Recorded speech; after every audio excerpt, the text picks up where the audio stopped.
Good afternoon, everybody, and thank you for joining us this afternoon. This is Ryan Peralt from North Dakota State, and it's my pleasure to introduce head coach Matt Entz. We will begin with an opening comment from Coach Entz, and also joining us on this call will be defensive end Logan McCormick and quarterback Cam Miller. Coach, we'll begin with you. Okay. Thanks, Ryan. Appreciate it. First off, I hope everyone had a great Christmas, and I know I'm a couple days early, but I wish everyone a Happy New Year's here in the next couple of days. Excited to be playing football this time of the year. Anytime you're playing in late December, early January, it's probably the byproduct of a successful regular season. Congrats to Montana State for getting in this game as well. Are going to present a number of challenges. You just look at their roster. I think they're extremely well coached. They play unbelievably disciplined, detailed football. You can see Coach Vigen's had a big impact on them already in his short time there as the head football coach. Offensively, a lot of gap scheme, quarterback run game, some RPO, some inside zone. Definitely when you put Tommy Mulat and Isaiah Ifanse together, you're talking about a 1-2 punch that is extremely talented, going to be extremely difficult to defend, and then you throw a couple big-time receivers in there. Lance McCutcheon as an outside receiver, Nate Stewart, big long kids that can create separation not only with their speed but with their length. And then up front, offensive line-wise, you continue to see those guys improve and grow as the year's gone on. And the one young man that we have a little bit of familiarity, Lewis Kidd, a young man from Minneapolis, making that transition from guard to tackle, has done a really nice job. On the defensive side, they're going to play a bunch of single high defense, some interior pressure. And then I think Coach Banks does an outstanding job on third down, being really creative in some of his looks and some of his pressure, especially getting quarterbacks off their spot and making them uncomfortable. Of course, I think up front they got a couple guys that jump out. They play a lot of players similar to us.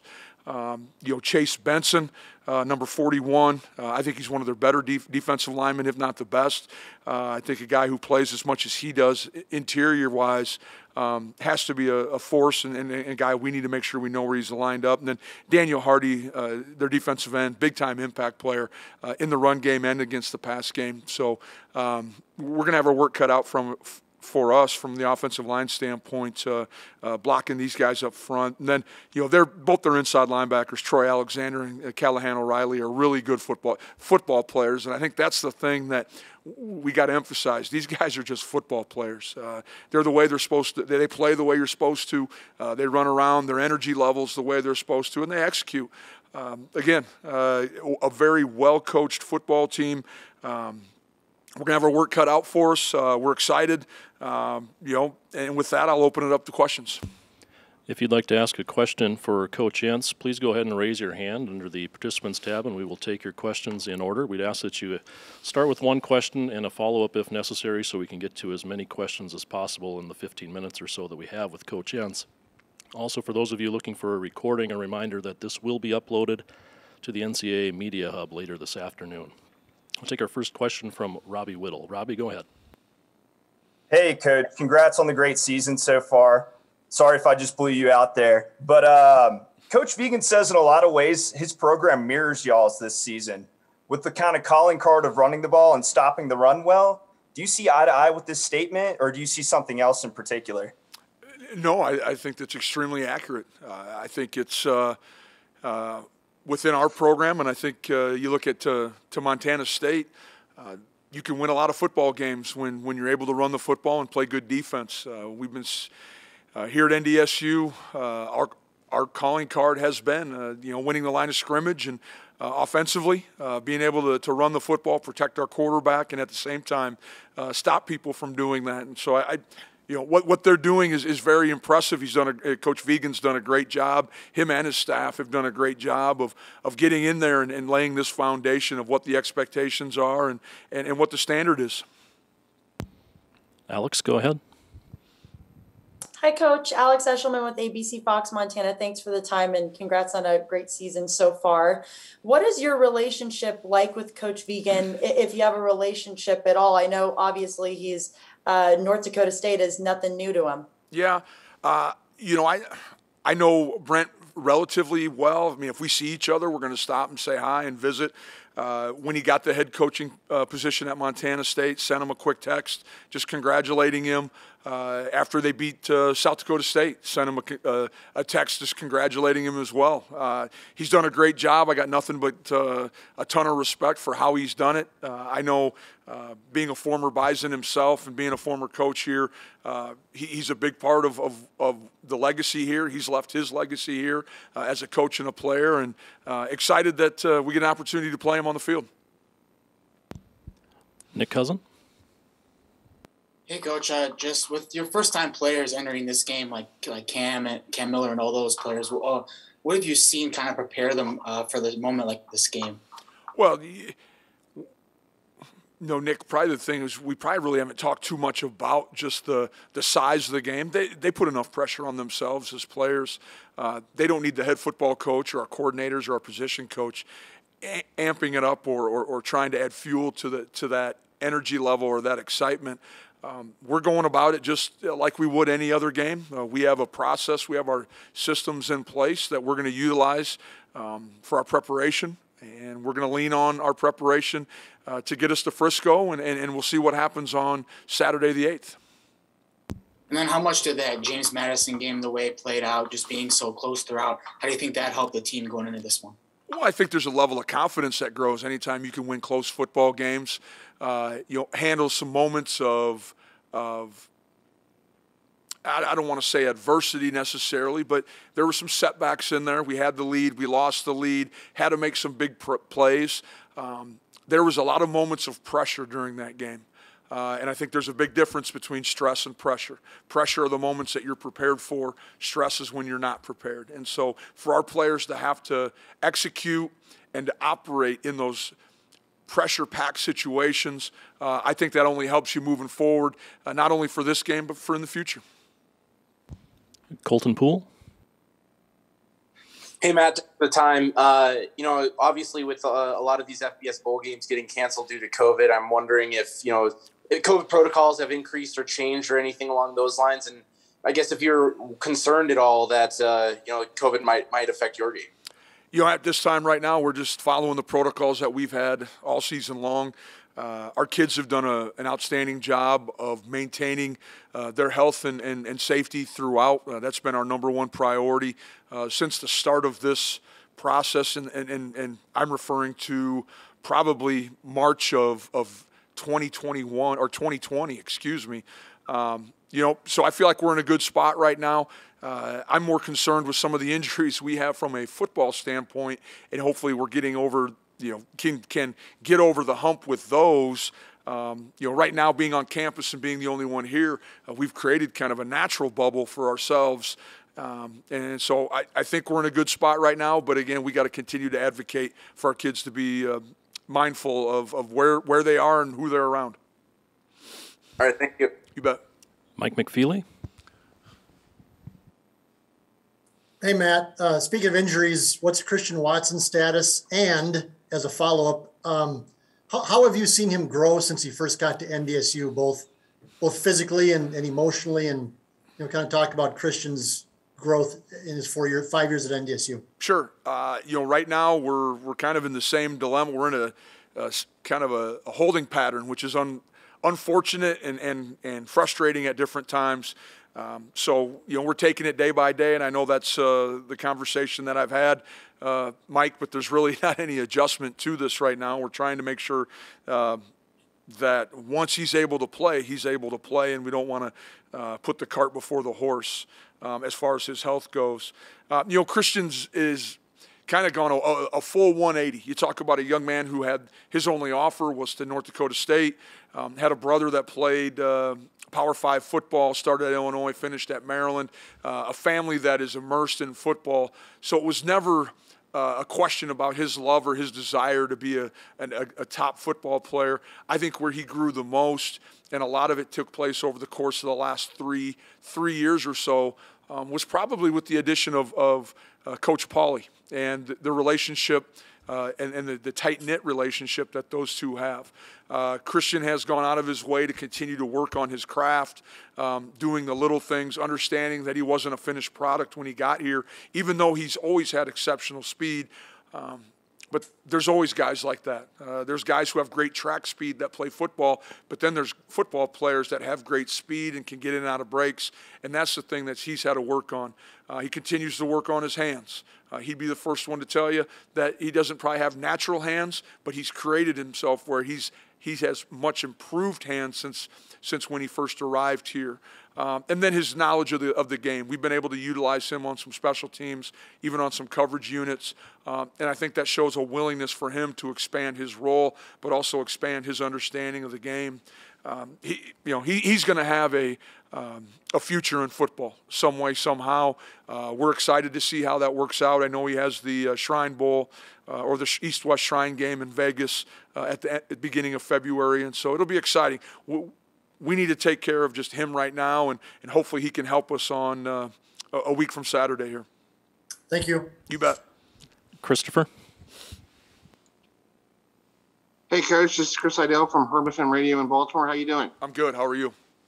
Doing good. I haven't seen you since the Towson game, and it seemed like you guys kept everything rolling pretty heavily there. What does Montana State look like on film? Do they look like anybody from the CAA, anybody you played during the season that you know that you might have to go back to refer to? Oh, I think there's bits and pieces. I guess I'm looking at their more recent football, or probably going back to the Montana game where their current quarterback, Tommy Mulat, started to play a little bit more. I think he had about 20 snaps against Montana.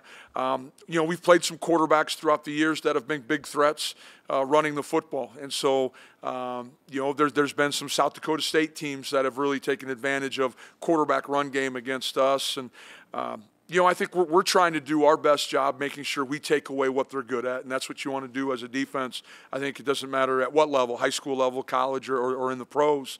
But at the same time, we have to make sure our kids understand what they're trying to accomplish. One of the things that they do a great job of on third down, they incorporate a lot of that quarterback run game, so they try to vanilla you a little bit defensively, and so it's going to be a little bit of a cat and mouse game, and it's going to be a chess match at different times, making sure we can get things matched up to what they do. But they're probably similar to some of the teams in our league right now. A Northern Iowa a couple years ago, heavy run game, but I don't know if I'd say anyone that we necessarily played. They're a really good football team, very talented. Well, I wish you guys a safe trip to Frisco, okay? Be safe. Appreciate it. Thank you very much. Victor Flores? Hi, Matt. I just was curious if you had any other injury updates that you could share. We're working guys back. Nash Jensen has been taking reps at guard again. Jalen Sundell has been taking reps, sharing reps with Brandon Westberg right now at offensive center. I'm trying to look right now if there would be anyone. I feel like our fullbacks are healthy. Our other receivers are. On the defensive side, I think we've been relatively healthy right now. We hope to maintain that as we move closer. But we got a couple days of full padded practice yet coming up, and we just got to be smart. The Bison got to protect the Bison. It always gets competitive out there, especially when we have some NDSU versus NDSU. But our kids need to realize we're not playing the Bison, we're playing the Bobcats. And just semi-related, I guess, or potentially related, how has the spring season affected you guys, if at all, kind of at this point? I don't know if I feel like it's affected us at this moment. I think we have one or two players that we have lost for the season going back to the spring. The one benefit, if there is a benefit from playing in the spring, was the amount of reps that some of our backups got. You talk about guys like Gray Zabel, Mason Miller, Cole Wisniewski, Courtney Eubanks, Dom Jones. A lot of guys had a lot of time to develop. I think we took as appropriate of an approach in the spring as we could. We backed way off on practice, probably never went over 15 periods because we knew that the fall was going to happen. Every week in the spring was a week-to-week. It was a one-week season. Didn't know if the game was going to go, was it going to get canceled, what it was going to look like.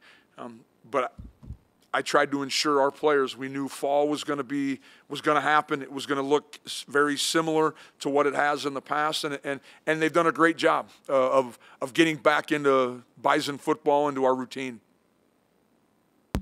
Sam Herder. Hey, Coach. When you're watching Montana State, how does this year's team compare to the 2018 and 2019 teams as far as what they're trying to do offensively and defensively under the new coaching staff? How much is different and how much is the same? Well, there are some similarities, from some of the schematic things that they're doing. I think them settling on a quarterback is probably one of the things that you go back to either of those games. We saw a couple different quarterbacks. I anticipate we'll probably see a quarterback this year in the game. Defensively, I think hanging their hat more on some single high defense. Freddie's done a tremendous job of getting those guys to understand good, solid gap control defense. They're playing a lot of people more than maybe what they had in the past defensively. So I think they're able to be a better unit later in games, and I'm sure they appreciate that, especially when they go through the Big Sky schedule. And they've switched up their base defense a little bit from a 3-4 to a 4-3. Is your offensive staff just because of that, or are they just looking at film this year, or are they looking at the past seasons as well? Oh, I think we'll probably. I'm knowing our guys. They've taken a look at our games from maybe a couple years. Just one, to look at some personnel too that might overlap, but also just to see maybe what's caused us some issues in the past. There's very few new ideas in football. A lot of borrowing and a lot of stealing of ideas, and so if you can find something that's worked against an opponent, sometimes you take off and run with it. Thank you. We have time for just a couple of more questions with Coach Entz. We'll take one from WDAY-TV. Dom Izzo, that'll be you up next, and then Beth Hool, you'll have our last question today. Dom, go ahead. Matt, I'm curious on when you saw the maturity in Cam Miller. You talked about it during fall camp, how different he was even from the game at Sam Houston. Was there a moment when you inserted him into the lineup to say, he's a different player than I saw in May? Well, I think there's a lot of things that have led to this maturity, Dom. I think being the guy at Sam Houston, I think that forced him to grow up a little bit. I think after the game, in the summer months after that, I think a lot of people leaned on Cam. They saw a young man who battled his tail off. We were probably a play or two away from having an opportunity to win a game against what ended up being the national champion. And I think over the summer, the time, the energy, the meeting rooms, the willingness to help guys like Cole Payton, Pete Anderson, Quincy Patterson. I think people see his willingness to be a great leader. But I think there's a number of different times. You see, he's had confidence. I go back to the spring in the Illinois State game. He came in and helped us win, and not very many freshmen have done that in their career here. But he expects so much of himself. That might be the thing that we've had to work on, and I think he's worked on, is the pressure that he puts on himself and the expectations and standard that he holds for himself individually. Sometimes we just got to pat him on the back and say, hey, next play is the most important one. We can't sit around and overanalyze what's happened. That's for Sunday and Monday. We need to keep moving forward with this game or with this practice. Just a quick comment on Buddha Williams and what he's meant to you, and now him moving on to Colorado State. Buddha was one of the first individuals that I was tasked with finding or replacing when Jamar Cain left after the 2016 season. Prior to that, Coach Kleiman and I kind of put the defensive staff or the new guys in together, and this was one of those opportunities where he kind of let me just take the bull by the horns and go. Buddha and I were even talking about last night where I think when I picked him up from the airport on his interview, I think we went to JL Beers, had a burger real quick, just trying to get to know one another, and it's been an unbelievable time for NDSU. My relationship with him, Veronica, Alexis, Dominic it will be one that lasts forever. He had an opportunity to address the football team yesterday. I thought that was critical that he got to talk to the team before it came out. on social media. Very seldom do our kids get to hear things firsthand, and I thought that was extremely important. But he's gonna do great things. He's been instrumental in our success, not just on the football field, but you look at our academics, you look at our recruiting.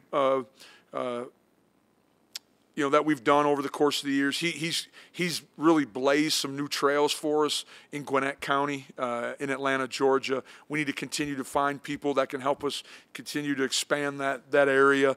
But I'm excited. I know we get one more with them. I know our players are excited. You're going to get a chance to talk to one of them here in a little bit. Thanks, Matt. Beth, real quickly, we'll have time for one question. This will be our last question with Coach Entz. Go ahead, Beth. Coach, have you seen their identity change as an offense with their quarterback transition, and how much of it still maintains a little bit of that blueprint that Bison football has continued to follow since Brent's time at NDSU? Well, I think the run game's changed a little bit, especially you look at the last couple of weeks or their last game against South Dakota State. Of course, they relied more on the gap scheme quarterback run game with Isaiah being out. Now, with the addition of him, you're going to have kind of a two-headed monster back there. But they're operating probably more out of 11 personnel, so and less under the center than maybe what you would have seen a Brent Vegan offense back at North Dakota State or even at Wyoming. So you see again, coaches are learning, coaches are expanding.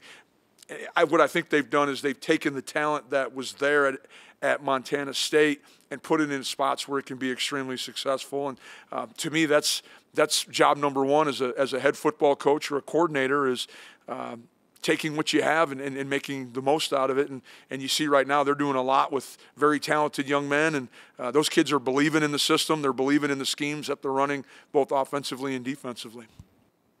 Hey, Logan, your reaction to Buddha's moving. I know you obviously are on that defensive line and have spent time with him in those rooms. What did it mean to be able to hear it from him? How important is that for you guys to hear yourselves from him? And what do you think of his opportunity? First, I just want to say I'm super happy for him, excited for his opportunity going forward. I know our program's going to miss him dearly. Me as a close friend of his, I would say. But I think going forward, we're going to bring in a new guy that's going to do really good things. We always do, and player-led programs don't let stuff like this get in the way. But like I said, I'm going to miss him a lot. I know a lot of the guys, underclassmen here, are going to miss him too. What have you learned from him? Oh, man, I learned how to be a good football player. I came in, played a little bit different scheme in high school. And he taught me how to become a pass rusher, taught me everything I know here, what I've learned, what I've been able to do. Especially coming in my true freshman year. Put a lot on my plate right away, but he had a ton of faith in me, and I'll always appreciate him for that. And like I said, wish him nothing but the best of luck. And final, what's the preparation been like as you guys have gotten back from your Christmas break and are 100% focused on this last game of the season? Yeah, I mean it's been kind of weird with weather. It's guys were coming in. People trying to help each other out, digging cars out, pushing people out of snow and stuff. But whatever it takes to improve and get ready for this game, we have extra conditioning, lifts that I just came back from, so we were doing everything normal, trying to go and keep our schedule the same as best we can and try and win a football game. That's the most important thing. Sometimes that gets sidetracked when we have so long to kind of wait, and when we get down there, there's so much going on. But we're going down there to win, and it's a business trip like always. Nick Cousin? Hey, Logan, you played in a couple of these championship games already, but for a lot of the first-timers who are going down there for the team, what have you seen from them so far about being ready for a game like this? I think the biggest thing is just learning how to follow. Like you said, there's been a couple classes now that haven't been down there that need to kind of pay attention and see how we do things during winter camp, what we call it, and when we get down there, how things go. There's a couple of, weird traditions that we do that, you don't get to experience if we don't go down there. So just having those people follow and trust in our process of how we do things, and that we'll take care of business when we have to and have fun while we're doing it. And then how do you think the JMU game kind of helped with those pressure situations, it being a close game? Yeah, I think Coach Entz mentioned it as well, but just when you win a close game like that, you build confidence. You think like we were coming back from behind a little bit at the end of the game, and we just had a ton of resolve, a ton of competitiveness left in people, and just a belief that we were going to win. And I think that's huge. When your back's against the wall and you respond in a situation like that, you can have a ton of growth from a lot of young people as well as veteran players as well. Jamal Kennedy.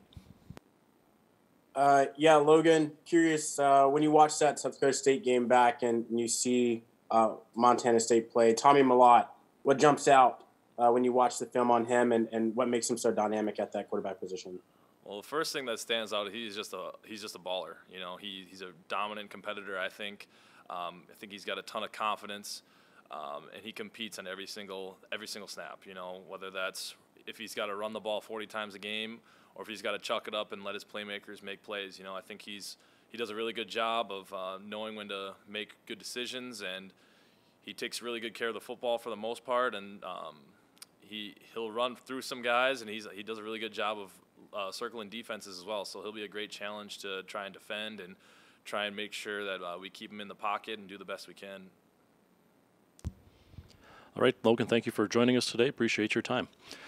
We do need to move on to our last guest. That'll be quarterback Cam Miller. If you'd like to ask a question to Cam, please go ahead and raise your hand in the queue. We have about 5 minutes remaining in our call here with North Dakota State. And a reminder that Montana State is starting here at 1:30 Central Time on a different Zoom link if you're planning to join them. We'll take questions for quarterback Cam Miller, starting with WDAY. Dom? Cam, I know we spoke about this a couple times, about the loss at Sam Houston, how you took it personally.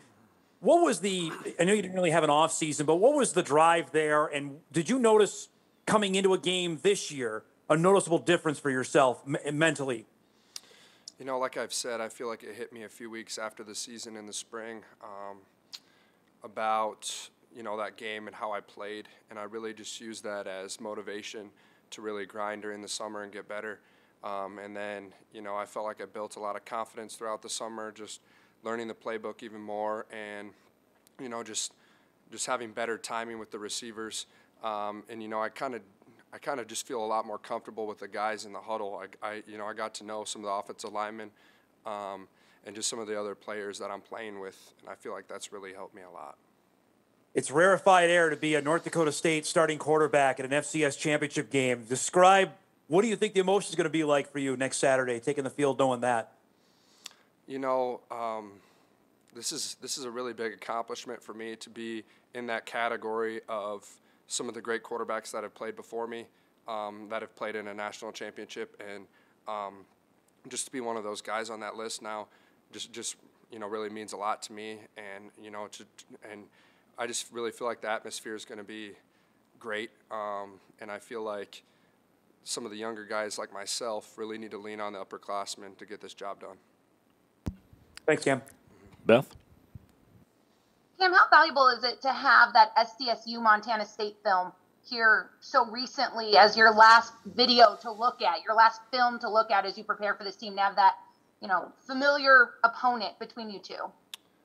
You know, I really feel like it helps because, you know, we do a lot of similar stuff on offense as South Dakota State does, and I feel like we can really take a lot of stuff from how Montana State played on defense against them to our advantage. So, Nick? Hey, Cam, this is your first championship game. Just how are you personally getting ready for the game as somebody who's going down there for the first time? You know, I really feel like I haven't changed anything from the past. You know, I feel like I've prepared the same way for this game as I did back when I got my first start. You know, I don't think anything's changed in that aspect. But, you know, obviously there's a lot on the line, and I would really just say just trying to stay poised and calm for this game, you know, not trying to get too high or too low. And then with how close the game was against JMU, a lot of pressure situations, how do you think that got you ready for a game of this magnitude? I would say it really helped a lot just because we haven't been in a lot of close games other than South Dakota State and a few other ones. So, you know, that experience is really going to help for this game, I feel like. Mike McFeely? Cam, how would you characterize the conversations with your mom and dad after Quincy was named the starter early in the year? I talked with your dad yesterday, and he kind of filled me in a little bit. But what do you remember from those conversations? That was a while ago, but I do remember just being kind of down on myself. I don't know, I felt like I lost a lot of confidence in myself. But at the same time, I was really happy for Quincy, and I knew that he did a great job in fall camp.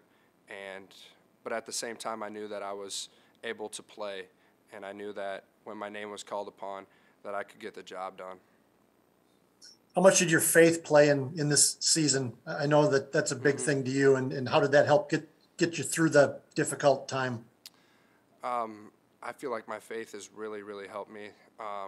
And I also feel like my dad has really helped me. I know that you had a conversation with him, but he's been sending me texts every single morning since the start of the season. Actually, since I didn't get the job, he's been sending me scripture quotes, and that's really just helped me push throughout the days and practices. It really is on my mind all the time, and it just, I don't know, gives my mind just comfort and ease knowing that I'm playing for something bigger than myself, and that I'm not alone.